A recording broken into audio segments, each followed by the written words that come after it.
Justice for Emerson, a murder mystery, Chapter 2. Unable to move my feet, I stared at the black-clad man. My breathing became shallow. I noticed his thick build, but I couldn't tell if he was black or white, young or old. Dark, shining eyes stared at me from behind the mask. In my head, I prayed, not for myself, but for my son, Xander. What if I died too? The lights blinked. Footfalls thundered up the stairs. I sucked in overheated air and flattened myself against the wall, gripped the flashlight hard in my right hand. Xander would not become an orphan. The intruder stopped and turned to face me. Without hesitation, I swung up hard, catching him on his chin with the flashlight. Plop! He staggered back against the opposite wall, dropped the knife, but kept his grasp on the gun. I smelled his sweat, heard his rapid breathing. I am not going down like this. Not today. With my heart thudding, I opened my mouth wide and screamed in his face.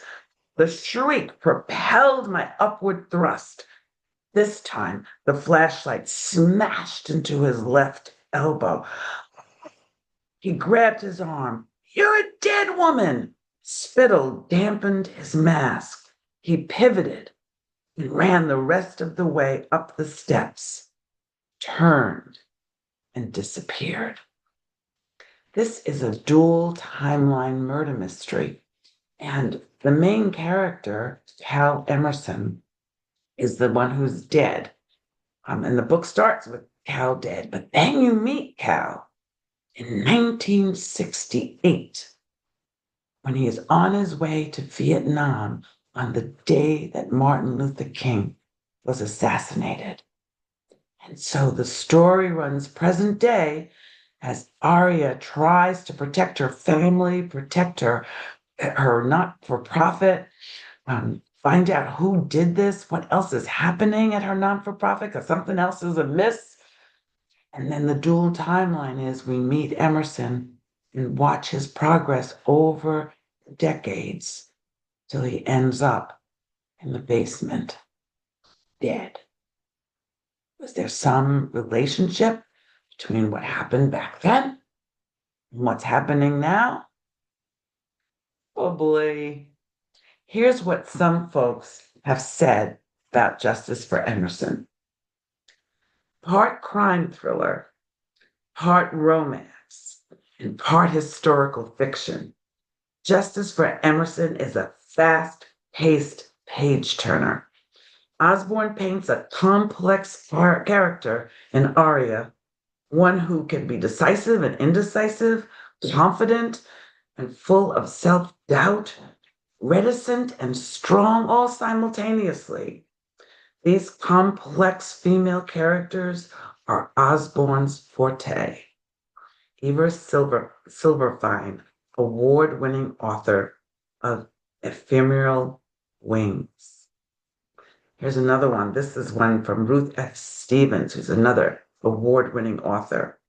Once again, author Karen E. Osborne has delivered a taut thriller that combines the pacing and suspense of a crime novel and the complexity and nuance of literary and women's fiction. She skillfully alternates between two timelines, revolving around the life and death of the title character, Cal Emerson. And while we know that the two periods in his life are interconnected, the mystery lies in figuring out how. There is also a somewhat unlikely but charming romantic pairing that I thoroughly enjoyed. I hope that you will give Justice for Emerson a try, that you will read it, that you'll let me know. You can let me know on my Facebook page, Karen E. Osborne Author. You can let me know on this page, the YouTube channel, just write in the comments section, or you can write me at my email, writer Karen E. Osborne aria@gmail.com.